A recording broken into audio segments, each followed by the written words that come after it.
When I was 5 and my sister 7, our lives changed by the greatest gift we could ever receive: a beautiful baby brother. Not just another child in the house, but someone who became a part of us, woven into our days, our memories, our childhood, our lives. He was the one I could sit with late at night and talk about everything, from small everyday worries to the biggest questions in life and what it all means. And yeah, he was also the one who knew exactly how to push my buttons, in that special way only siblings do. But through it all, I loved him deeply. Our bond ran so deep that sometimes we didn't even need words. A single glance was enough to understand what the other one thought, felt, or simply needed in that moment. Have you ever felt that kind of connection? The kind that doesn't always need words, where someone looks at you and sees you, not just the smile you show the world, but the truth behind your eyes. If you ever had that, you know how precious it is, right?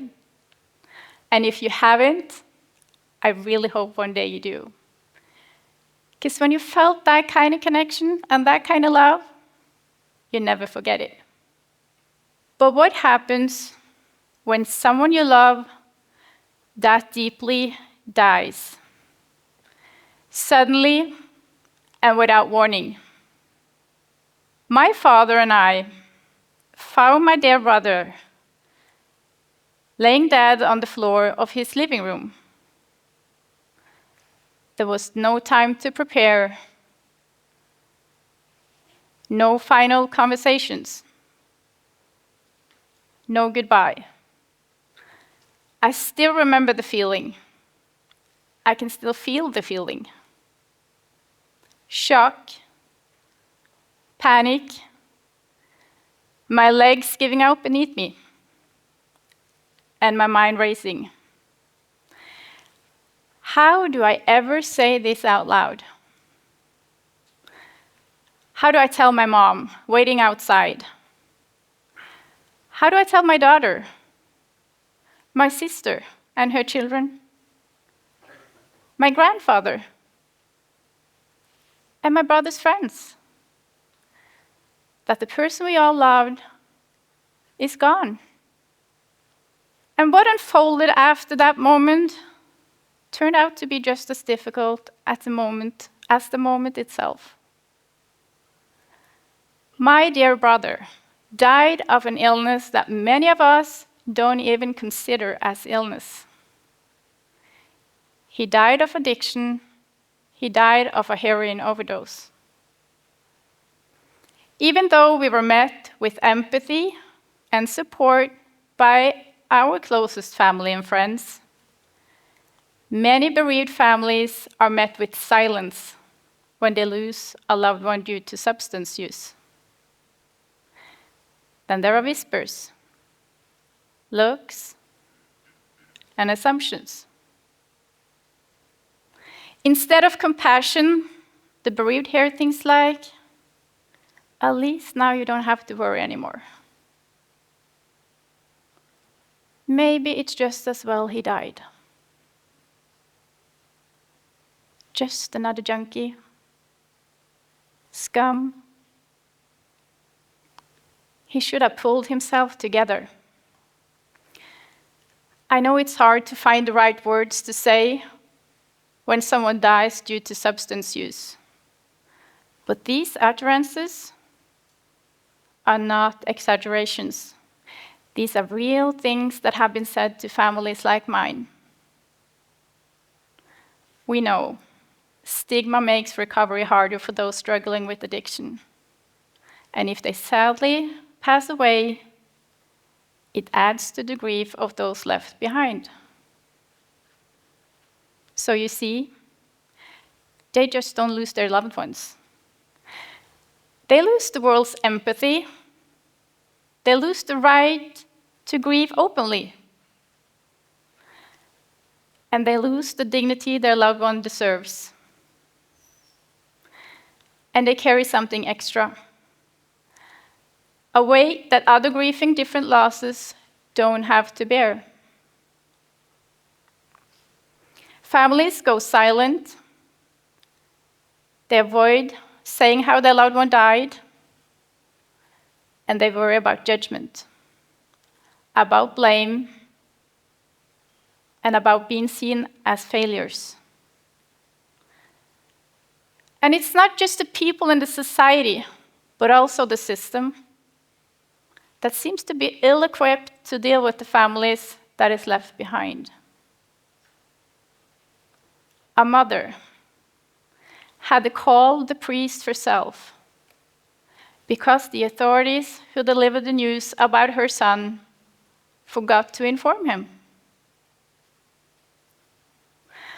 Another family has just received the news from the priest and crisis team. When they leave, all the family has is a yellow note with a name and phone number, in case the children need someone to talk to. A family gets a visit from the priest, but no further support, no nothing. These are real grieving families that are left without support, without answers, and without dignity. After years of knowing and interacting with the bereaved families, and as shown in the E&D study, it is clear there is a huge stigma surrounding loss due to substance use. These families, like mine and so many others, experience a social and a systemic isolation that is very different from what follows other sudden and unexpected loss.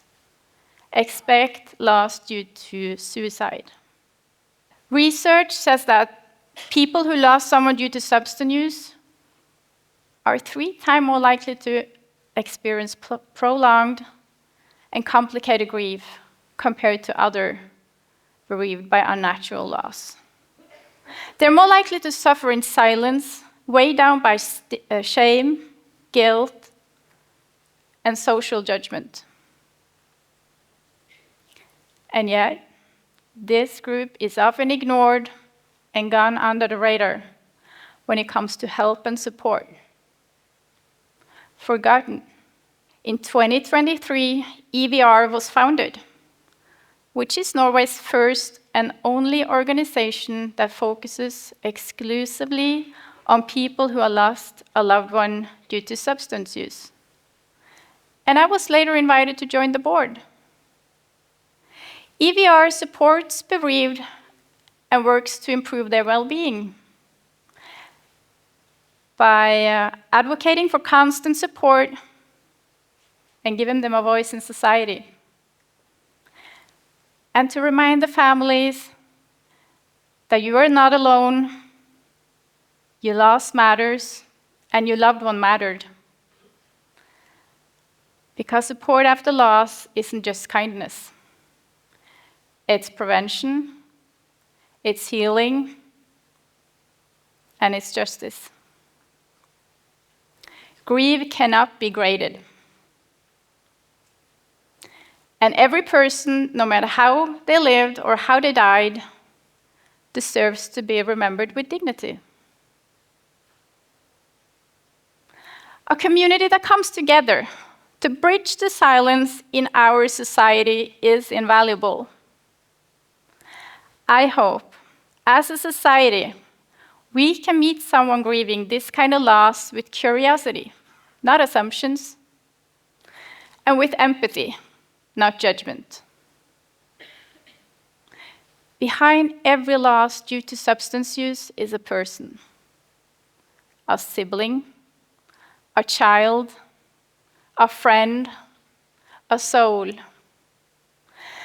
And behind every bereaved family is a story of love, a story of loss, and of resilience.